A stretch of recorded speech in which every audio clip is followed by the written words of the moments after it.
everyone, Vonnie here, and it is the end of week 6 for our Witches Black Lent. It is a time for reflection after the challenge, and the reflection is still part of the challenge. The challenge is to reflect upon it. But it's now Holy Week, so I know Jasmine Ambrosia and Tay Kennedy and Trish from Beanbag Hagwag are all going to come together for a live on Thursday called the Feast of Fiends, I think. And it's pretty much just discussing what we learned with this challenge. So there's 3 questions to reflect upon. The first question is, what did you enjoy about this challenge? I loved it. I love that it was a weekly challenge, so I didn't feel that pressure, I have to do something every day. I could do it at my own pace, and I like that because I could enjoy doing it without feeling the pressure of doing it. Because if I felt pressured to do something every day, I'd become overwhelmed and I'd shut down, and then nothing would get done. I really enjoyed the weekly prompts. Because it helped me go at a steady pace without overwhelming myself. What would have made this challenge better? Honestly, I hope this becomes like a yearly thing because I loved it. It got me deep diving within myself, and maybe next year I'll try lust or envy or greed, something. I'll probably lust. I like that. I like the thought of lust. But I want to do this every year so I can, because yes, there's 7 deadly sins, but there are more spirits that you could call upon, like the spirit of Jezebel. What is the spirit of Jezebel? There's a lot of spirits, demons, and stuff that you could incorporate for this as well. And I think it's really exciting because you're delving deep within yourself for those sins and seeing it as a positive outcome. How can I change this? How can I transform? What kind of spiritual alchemy can I do to make this good for me? I loved it. I absolutely loved it. There's no doubt about it. I loved it. And last question is, did you find your spell or ritual effective?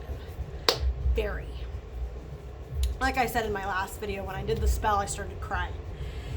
And it made me realize that I hold a lot of shame and a lot of guilt, because I used to be, when I was a child, I was very hyperactive. My 11-year-old reminds me of me when I was that age. I was very hyperactive. I was very all over the place. I wouldn't stop talking. My mom actually used to tell people, give her a quarter to see if she shuts up. But as I got older and was struggling with mental health, I got quieter and quieter because my voice wasn't being heard. And I was told to calm down. I was told to bring it in. I was told, don't be obnoxious, don't be loud. And when I was struggling, I had it in my head that I couldn't tell anybody because I couldn't trust anybody. And that, I think, made my mental illnesses worse. And when I was diagnosed with schizophrenia as an adult, I kind of understood my childhood. I'm like, okay, that now I understand why I had so many different problems and people weren't understanding me. It's because I have this.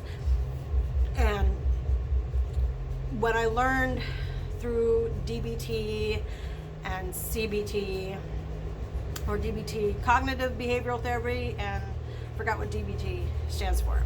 When I did therapy and started learning more about myself, I realized that when I would show the most symptoms was when I was overwhelmed, when I was stressed. I had 4 kids, all in my 20s. I had 4 kids by the time I was 27. I was stressed out. I was a stay-at-home mom. We were trying homeschooling. I wasn't taught how to adult. I was very spoiled growing up. My brother and my sister treated me like a baby. I didn't know how to drive until I was about 25, and I taught myself because my husband had to go to work and I couldn't get around, so I taught myself how to drive and got my license at 25. I didn't know how to do, I can't cook to save my life. I damn near burned the house down every single time. My mom tried to teach me to cook. I was just terrible at it, and then since I didn't show any interest, she was like, okay, go ahead, do your own thing. I did do laundry and clean, but very sporadically because I was just so tired. And a lot of it had to do with my mental health. And as I got older, I felt, don't get me wrong, I have the best support system. I have my sister, I have my brother, I have my mom, I even have my ex-husband. I have friends that love and cherish me who like, if I'm having a really tough time, they will show up and be like, come here. I remember living with my friend Tina, and I'm crying, and she's just like, come here, snuggle with me. And she's like this glamazon. She's like 6 feet tall, just beautiful blue eyes, and she's just soft skin. And I would just snuggle up next to her and roll up in a little ball, and she'd just hold me until I calmed down. My friend Anita, who lives here, who I call my sister, they put me in snuggle puddles, her husband, and her kids when I was struggling. And I've had the best support system. Once I came to terms with my diagnoses,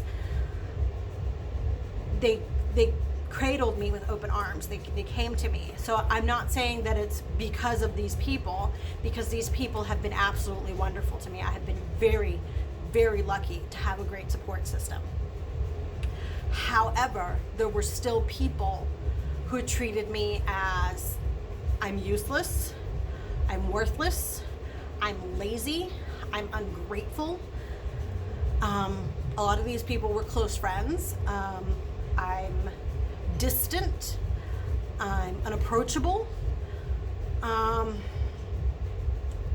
Some people, some families, I'm too weird, and those negative thoughts still run through my head. Yes, I have moments where I'm just like, I am the best, this is the best I can offer. But there are still moments where I feel those negative energies, those negative connotations, those negative thoughts, and it brings me shame. Because I don't want to be slothful. I don't want to be useless. I don't want to be lazy. I try to put myself out there, but I'm usually at a loss at what I'm doing. And it's a struggle for me to do it. Like I said, I have thankfully a good support system, so they give me that time to figure it out. But a lot of people want it done right away, now, do it. You gotta go. You got 4 kids, you gotta feed them, you gotta do this, you gotta pay bills, and adulting is hard. And it stresses me the fuck out, and I'm sure it stresses everybody else out. But because of my mental illness, if I overwhelm, I do have symptoms, and I do regress. And I do end up hospitalized. Sometimes I'm over it. Sometimes I just need a break, like a little vacation. But sometimes it gets so bad that I'm laying in bed screaming for the voices to stop.